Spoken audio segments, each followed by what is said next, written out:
In the heart of a sprawling city, where skyscrapers pierced the clouds and neon lights flickered like fireflies at night, there lived a boy named Ethan.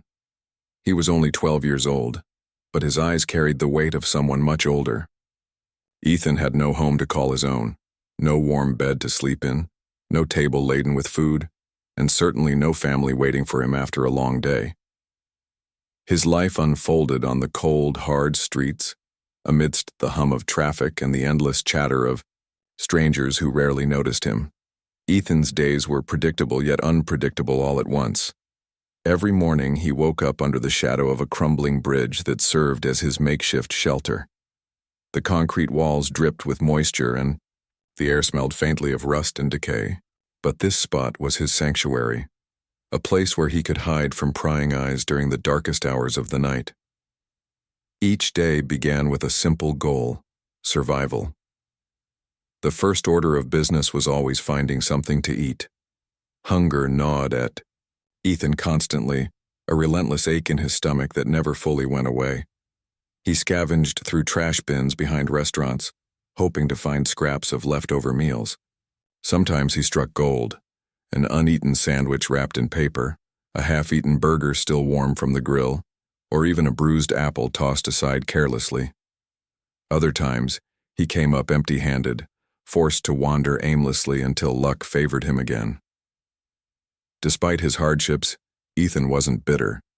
In fact, he possessed a remarkable sense of kindness that seemed out of place in the harsh world he inhabited. Whenever he managed to find enough food to fill his belly, he shared it with others who were worse off than him. There was an elderly man named Mr. Joe, whose hands trembled too much to hold a spoon, a young girl called Lily, who clung to her tattered doll like it was her lifeline, and countless others who drifted in and out of Ethan's orbit. They weren't just strangers to him, they were his makeshift family, bound together by shared struggles and silent understanding. During the day, Ethan roamed the streets, observing the lives of people passing by.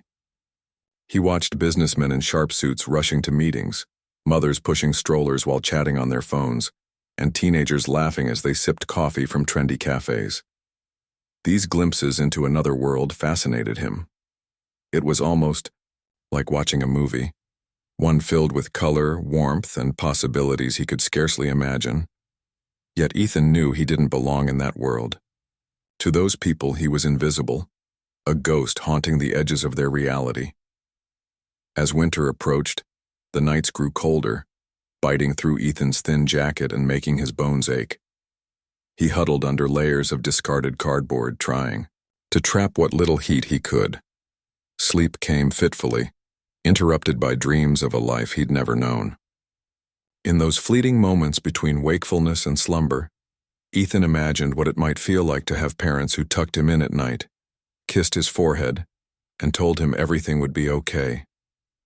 But when dawn broke, the illusion shattered, leaving behind only the stark truth of his existence. One evening, as snowflakes began to fall softly from the sky, Ethan trudged through the park near his usual spot. The ground was already dusted with white, and the trees stood bare, their branches reaching out like skeletal fingers. Most people had retreated indoors, seeking refuge from the cold. But Ethan stayed outside, searching for anything useful he could salvage. That's when he saw it, a sleek black car pulling over near the edge of the park. The engine purred quietly, a stark contrast to the rickety buses and honking taxis Ethan was accustomed to hearing. A woman stepped out of the vehicle, her figure illuminated by the dim glow of a nearby street lamp. She wore a coat that looked far too expensive to belong in this part of town, and her shoes clicked delicately against the pavement. At first glance, she seemed out of place, like a diamond dropped into a pile of gravel. But then Ethan noticed something unusual about her demeanor. Her face was pale, her expression tense, and one hand rested protectively over her swollen belly. She paused for a moment, glancing around uncertainly before leaning against a tree for support. Curiosity tugged at Ethan. Normally, he avoided adults. They either ignored him completely or treated him with disdain. But there was something different about this woman. She didn't look angry or impatient. Instead, she radiated fear and desperation. Against his better judgment, Ethan decided to approach her. Keeping his distance at first, he called out softly, "Are you okay?" The woman turned her head sharply, startled by the sound of his voice. When she saw Ethan standing there, shivering in his threadbare clothes, her eyes softened. I don't think so," she admitted hesitantly. Her voice quivered, betraying the panic she tried to mask. "I'm not feeling well and my phone died. I can't call anyone." Ethan tilted his head slightly, studying her carefully. He didn't know why, but he felt compelled to help. Maybe it was because she looked so vulnerable, standing alone in the snow. Or maybe it was because deep down he understood what it felt like to be abandoned and forgotten. Whatever the reason, Ethan made a decision right then and there. "I can take you somewhere safe," he said firmly, surprising himself with how steady his voice sounded. "There's a clinic not too far from here." For a moment the woman hesitated, unsure whether to trust this scruffy boy who appeared out of nowhere. But the pain in her abdomen intensified, forcing her to make a choice. With a nod, she whispered, "Okay, please, help me." And so, Ethan took her arm gently, guiding her step by step through the snowy streets. Little did he know, this act of compassion would set off a chain of events that would change both their lives forever. The snow continued to fall gently, blanketing the city in a thin layer of white. Ethan walked alongside the woman, whose name he had learned was Victoria, guiding her carefully through the icy streets. Her steps were slow and labored, each movement causing her visible discomfort. Despite her elegant appearance, she seemed fragile now, leaning heavily on Ethan for support. He could feel the weight of her arm resting on his shoulder, and though it wasn't much, it reminded him of how small and vulnerable people could be, even those who appeared to have everything. As they moved forward, Ethan couldn't help but notice the stark contrast between them. Victoria's coat was made of fine material, designed to keep out the cold, yet she shivered uncontrollably. Her shoes, though stylish, were clearly not meant for trudging through slushy sidewalks. Meanwhile, Ethan wore nothing but a patched-up jacket that barely shielded him from the biting wind. Yet here he was, leading her toward safety, navigating the labyrinthine alleys and shortcuts he had memorized over years of living on the streets. "Thank you," Victoria murmured softly, after a while breaking the silence. Her voice was strained, but there was genuine gratitude in her tone. "I don't know what I would have done if you hadn't come along." Ethan shrugged modestly, avoiding eye contact. "It's no big deal," he replied, though his cheeks flushed slightly at the compliment. He wasn't used to being thanked or even noticed for anything. Most people either ignored him or treated him like an inconvenience. But Victoria's words felt different. They carried warmth, something he hadn't experienced in a long time. Their journey wasn't without challenges. The first obstacle came when they reached a locked gate blocking their usual route. It was one of the shortcuts Ethan often used to avoid crowded main roads. Frowning, he scanned the area quickly, his sharp eyes spotting an alternative path. "We can go around this way," he said confidently, pointing toward a narrow alley partially hidden by overflowing trash bins. Victoria hesitated, glancing nervously at the dark passage. It didn't look inviting. Shadows danced eerily in the dim light, and the smell of dampness hung heavy in the air. But she nodded, trusting Ethan's judgment. They entered the alley, cautiously stepping over puddles and dodging stray pieces of debris. Just as they were halfway through, a sudden noise startled them both. A loud splash followed by the unmistakable sound of water rushing toward them. A pipe above had burst, sending a stream of freezing water cascading onto the ground. Ethan reacted instantly, grabbing Victoria's hand and pulling her back just in time to avoid getting soaked.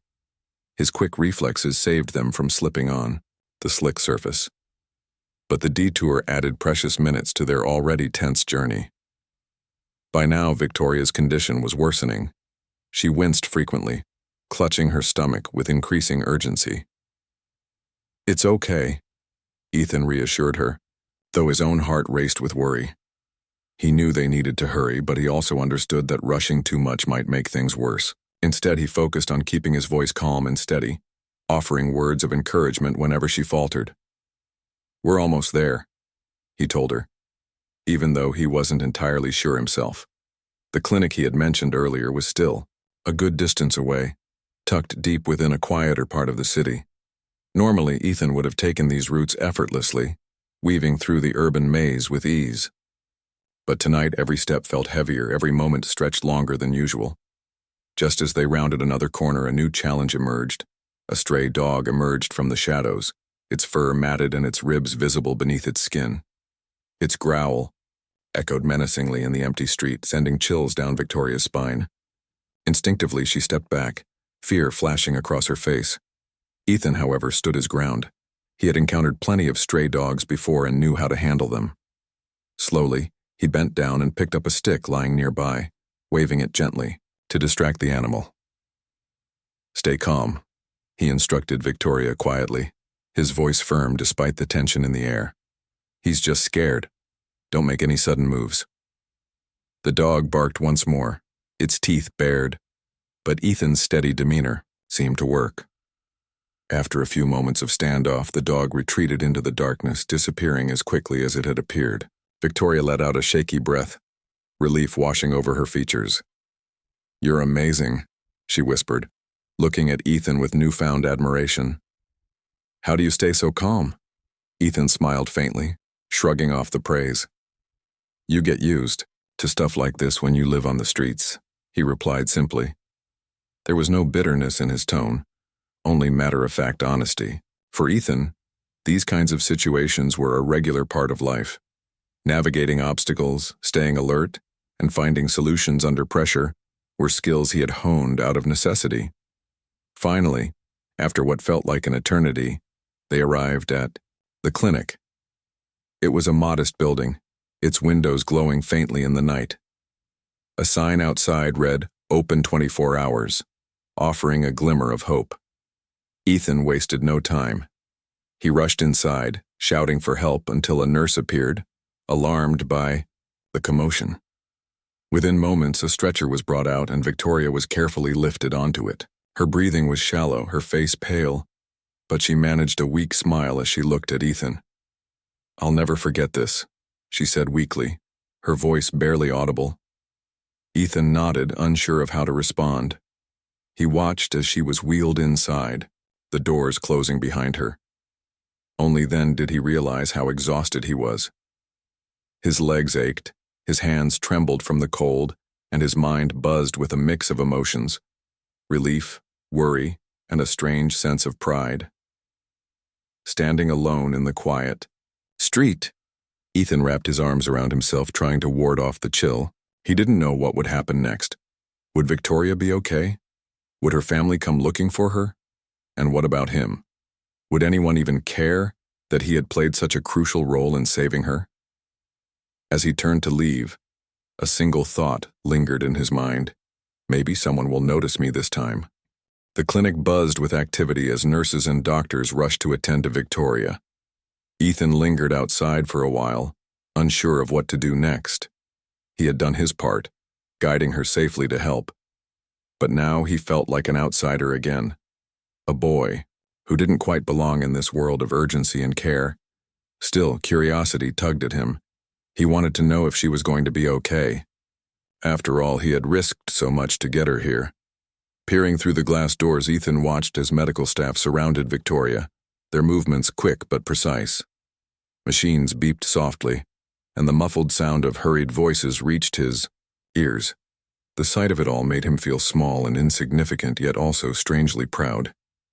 For once, he wasn't invisible. He had made a difference, even if no one else knew it yet. After what felt like an eternity, a nurse stepped outside, her face calm but serious. She spotted Ethan standing awkwardly near the entrance and approached him. "Are you the one who brought her in?" she asked kindly, her voice warm despite the chaos inside. Ethan nodded hesitantly, shoving his hands into the pockets of his jacket. Yes, he corrected himself, suddenly feeling self-conscious. "Is she okay?" The nurse smiled reassuringly. "She's stable for now. It looks like she went into premature labor, but we've managed to stop it, for the time being. She'll need rest and monitoring, but she and the baby should be fine. Relief washed over Ethan, though he tried not to show it. That's good, he muttered, looking down at his scuffed shoes. A moment of silence passed before the nurse spoke again. You saved her life, you know, she said gently, her tone filled with admiration. If you hadn't gotten her here when you did, she trailed off, letting the implication hang in the air. Ethan shifted uncomfortably. He wasn't used to being praised, especially by adults. Most people either ignored him or treated him like a nuisance. But this woman was different. Her words carried weight, and they stirred something deep within him. A flicker of hope that maybe, just maybe, someone actually cared about what he had done. Do you want to wait inside? The nurse offered, gesturing toward the waiting area. It's warmer than out here. Ethan hesitated. He didn't have anywhere else to go, but sitting inside a clinic felt strange, almost alien. Still, the promise of warmth was too tempting to resist. With a slight nod, he followed her inside, sinking into a plastic chair in the corner. The room smelled faintly of antiseptic, and the hum of fluorescent lights overhead created a soothing kind of monotony. For the first time in hours, Ethan allowed himself to relax, however briefly. As he sat there, his mind wandered.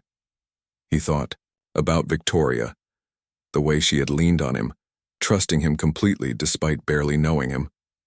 He wondered about her life, the kind of world she lived in where cars were sleek and coats were expensive. It was so far removed from his own reality, yet for a brief moment their paths had crossed in a way that felt meaningful.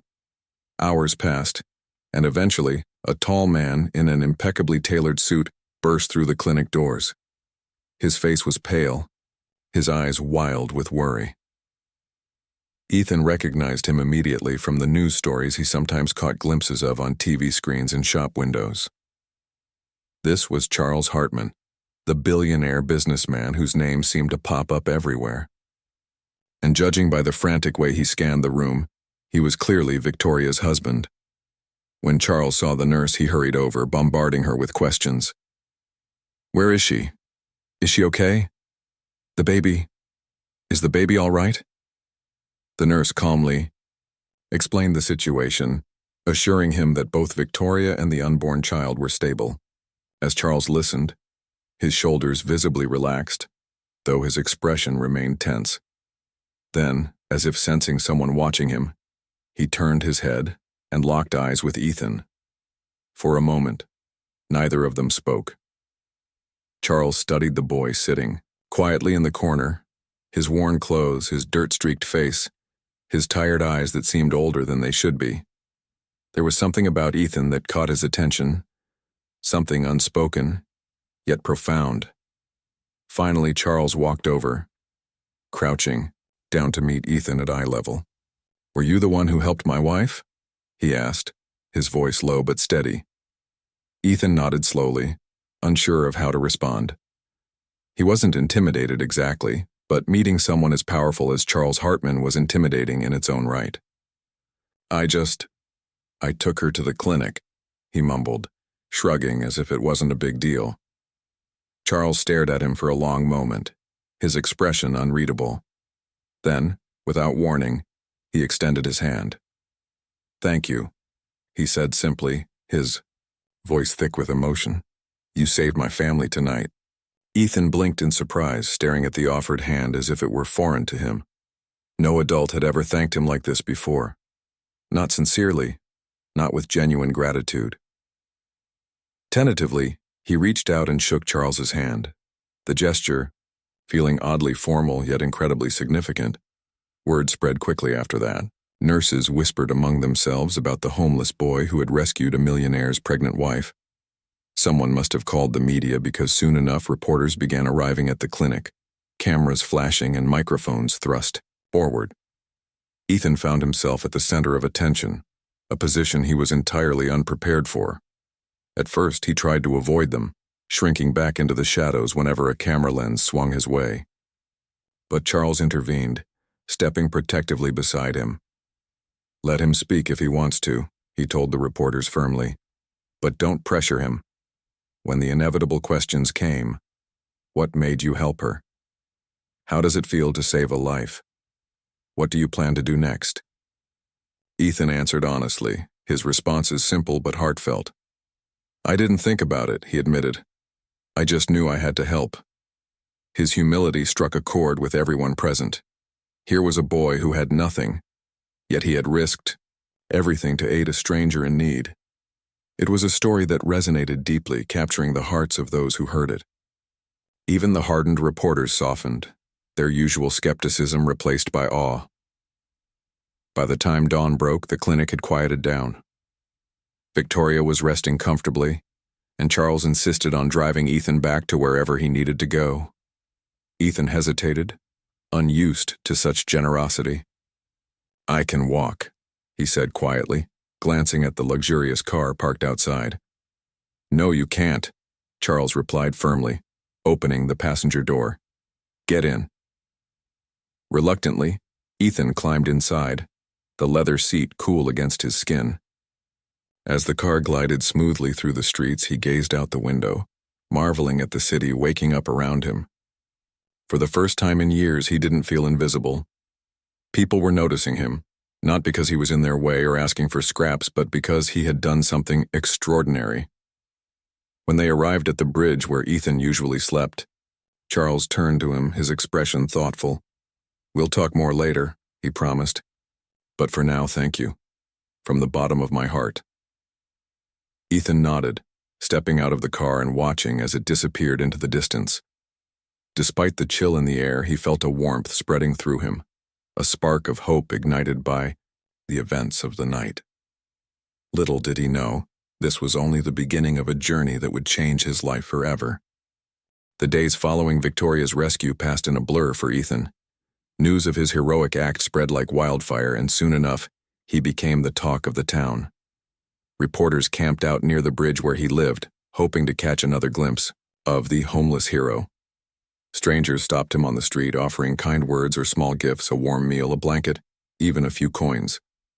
For someone who had spent most of his life being ignored, it was overwhelming. But amidst all the attention, Ethan remained grounded. He didn't seek the spotlight, nor did he enjoy the constant questions about how he felt or what he planned to do next. To him, helping Victoria had been an instinctive choice, not something worthy of fanfare. Still, there was one thing that made all the chaos bearable: Charles Hartman. True to his word, Charles reached out to Ethan again. This time he invited the boy to their sprawling mansion for dinner as a gesture of gratitude. Ethan hesitated, at first. The idea of stepping into a world so foreign to him felt intimidating. What would he wear? How should he behave? Would they judge him for being dirty or awkward? But curiosity, and perhaps a flicker of hope, won over his doubts. The evening of the dinner, a chauffeur arrived to pick Ethan up. It was surreal, climbing into the back seat of a luxury car once again, this time dressed in clothes Charles had sent earlier. A pair of neatly pressed trousers, a crisp shirt, and polished shoes that pinched slightly but smelled faintly of leather.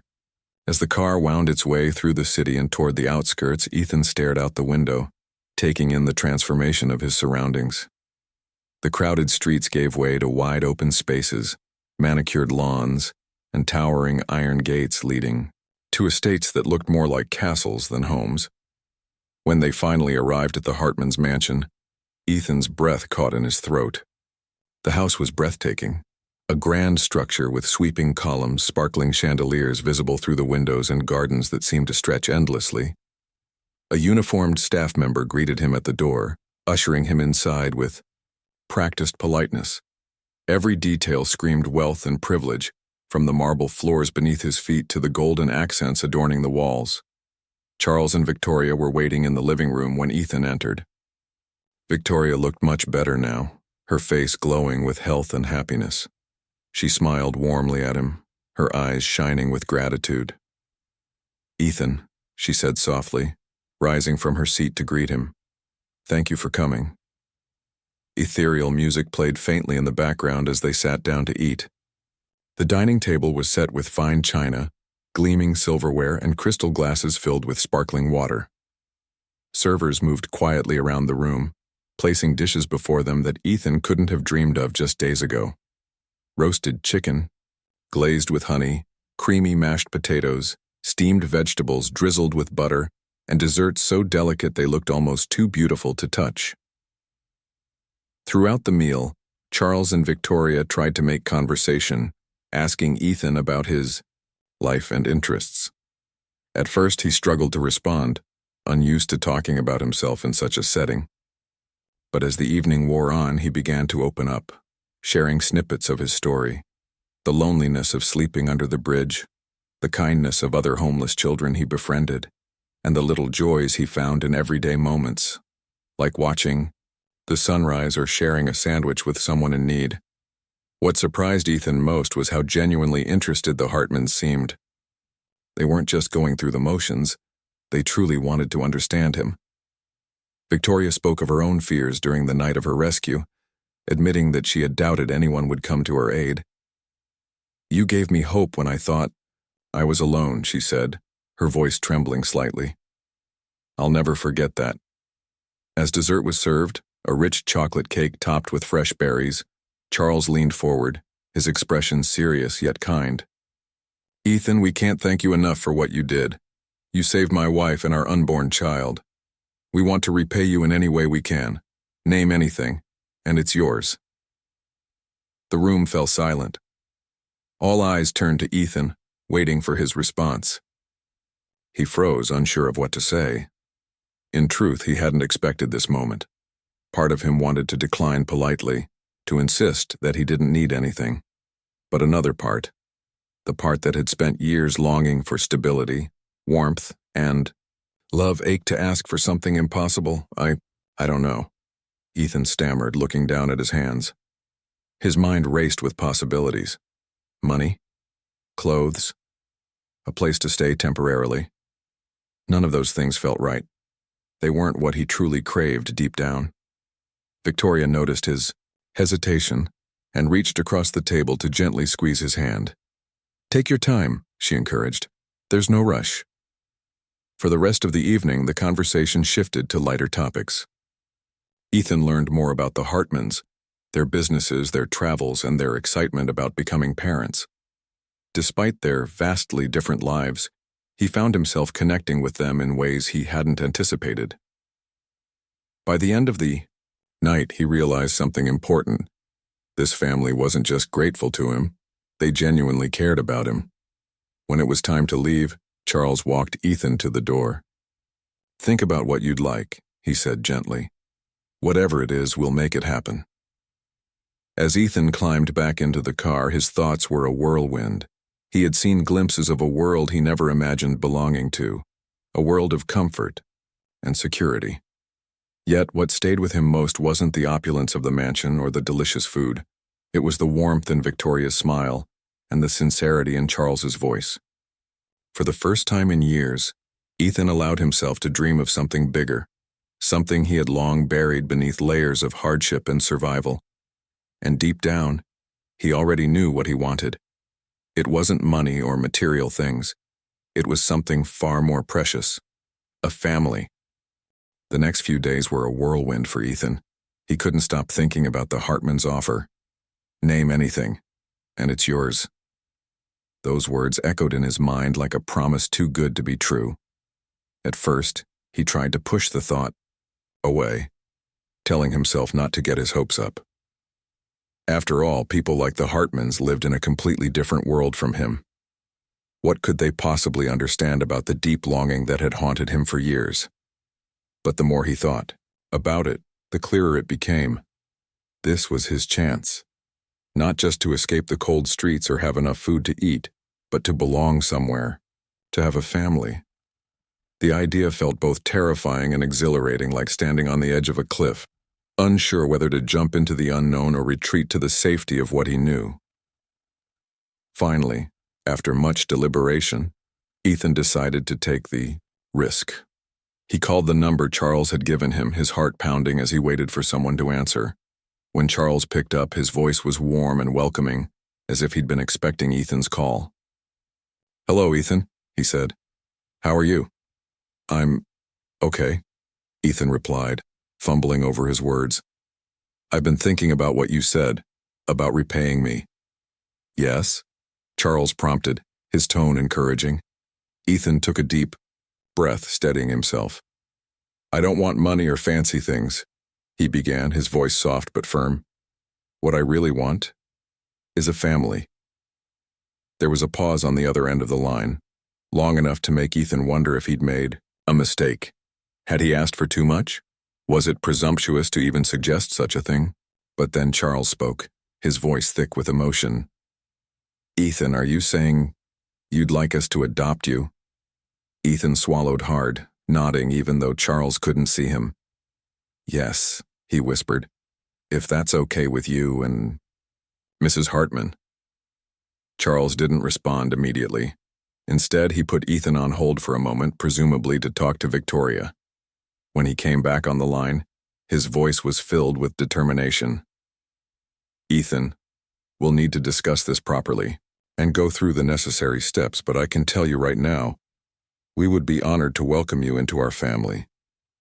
Tears welled up in Ethan's eyes, though he quickly wiped them away before anyone could see. For so long, he had dreamed of a place where he belonged, where someone would care for him unconditionally. And now, that dream was within reach. A week later, Ethan found himself sitting across from a social worker named Ms. Carter. She was a kind woman with curly brown hair and glasses perched on the tip of her nose. Her job was to ensure that Ethan understood the implications of being adopted by the Hartmans and that the arrangement would truly be in his best interest. Ethan, Ms. Carter began gently, this is a big decision. Moving into a new home, especially one so different from what you're used to, can be challenging. Are you sure this is what you want? Ethan nodded without hesitation. I've never been sure of anything in my life, he said earnestly. The Hartmans, they're good people. They care about me, and I want to be part of their family.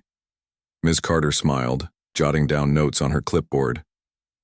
That's wonderful to hear. Adoption isn't just about providing a roof over your head. It's about creating a bond, a connection.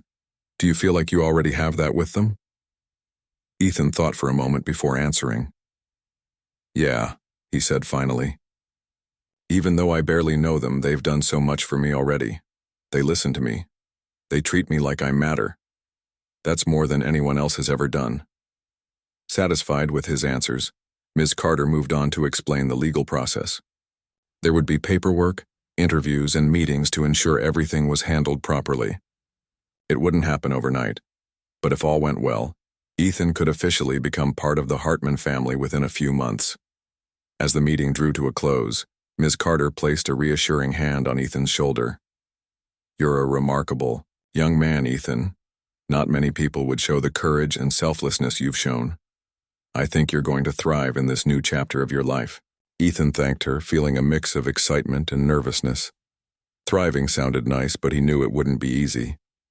Adjusting to life in a mansion, surrounded by luxury and privilege, would take time.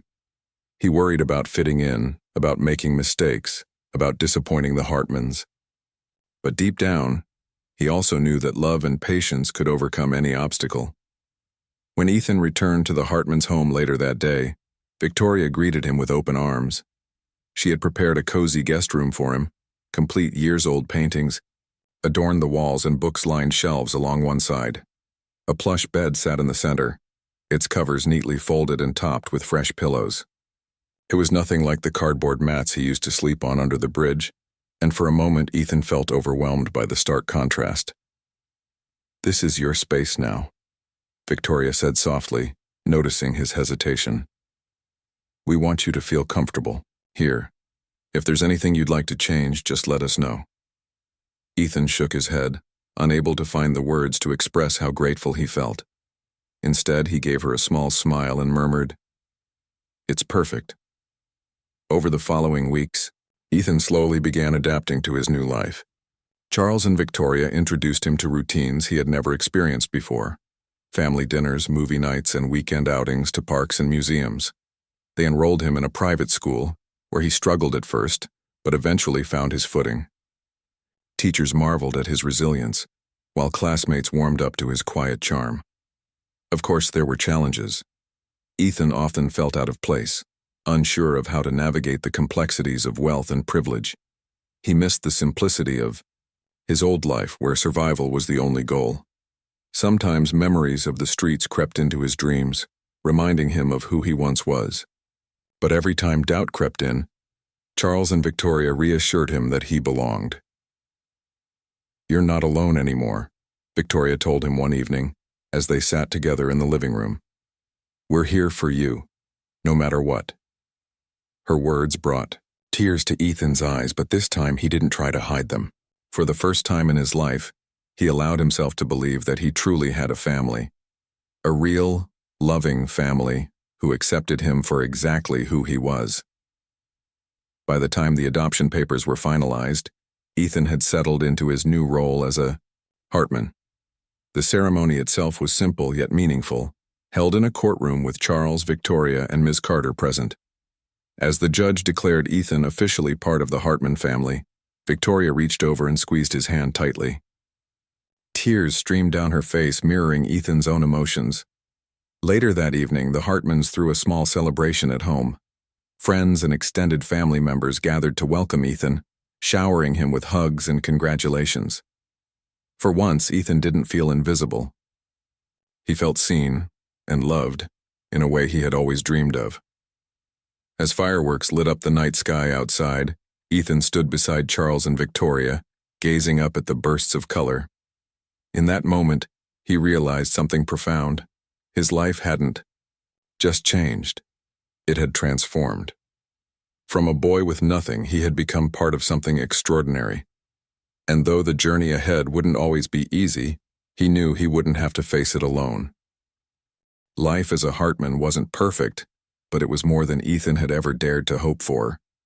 In the months that followed his adoption, he began to settle into a rhythm that felt unfamiliar, yet comforting. The mansion, once intimidating in its grandeur, started to feel like home. Every corner of the house carried memories. Victoria teaching him how to bake cookies in the sprawling kitchen, Charles helping him with homework at the polished dining table, and late-night conversations under the stars on the balcony. Slowly but surely, Ethan's heart began to heal from years of neglect and abandonment. School proved challenging at first. Used to fending for himself on the streets, Ethan struggled to adapt to the structured environment of private education. His classmates came from privileged backgrounds, speaking confidently about vacations abroad and designer clothes, topics Ethan knew nothing about. At times he felt like an outsider again, unsure of how to fit in. But instead of retreating into silence, Ethan chose to embrace his differences. He shared stories of his past, not out of pity, but to offer perspective. Surprisingly, his honesty resonated with others. Some even admired his resilience, and friendships began to blossom. Academically, Ethan worked hard, determined to make the most of this second chance. Teachers noticed his progress and encouraged him to pursue his interests. One subject stood out above the rest: social studies. Learning about communities, inequality, and ways to create positive change ignited a passion within him. For the first time, Ethan realized he could use his experiences to help others who were still struggling, just as he once had. The Hartmans supported Ethan every step of the way, celebrating his achievements and offering guidance when he stumbled. They didn't shield him from challenges, but taught him how to face them head-on. When Ethan expressed interest in volunteering at shelters and soup kitchens during weekends, Charles and Victoria enthusiastically joined him. Together they served meals, handed out blankets, and listened to the stories of those living on the streets. Ethan found solace in these acts of kindness. It reminded him of where he came from and reinforced the importance of giving back. One evening, after returning from a volunteer session, Ethan sat with Charles and Victoria in the living room. The fireplace crackled softly, casting a warm glow over the room. Ethan hesitated before speaking, gathering his thoughts carefully. "I've been thinking," he began, "about all the kids I used to know on the streets. So many of them don't have anyone looking out for them. No one to care if they're hungry or scared or hurt." Charles nodded thoughtfully while Victoria reached over to squeeze Ethan's hand. "That must be hard to see," she said gently. "It is," Ethan admitted. but I think we can do something about it. Maybe we could start a foundation? Something to help homeless kids get off the streets, find homes, and have opportunities like I did. The idea struck a chord with the Hartmans immediately. Charles leaned forward, his eyes lighting up with excitement. That's incredible, Ethan. You're absolutely right. We have the resources to make a difference. Let's make it happen. Over the next several months, the Hartmans poured their energy into creating the foundation. They named it Hope Haven, inspired by Ethan's journey from despair to belonging. With Charles's business acumen, Victoria's compassion, and Ethan's first-hand experience, the foundation quickly gained momentum.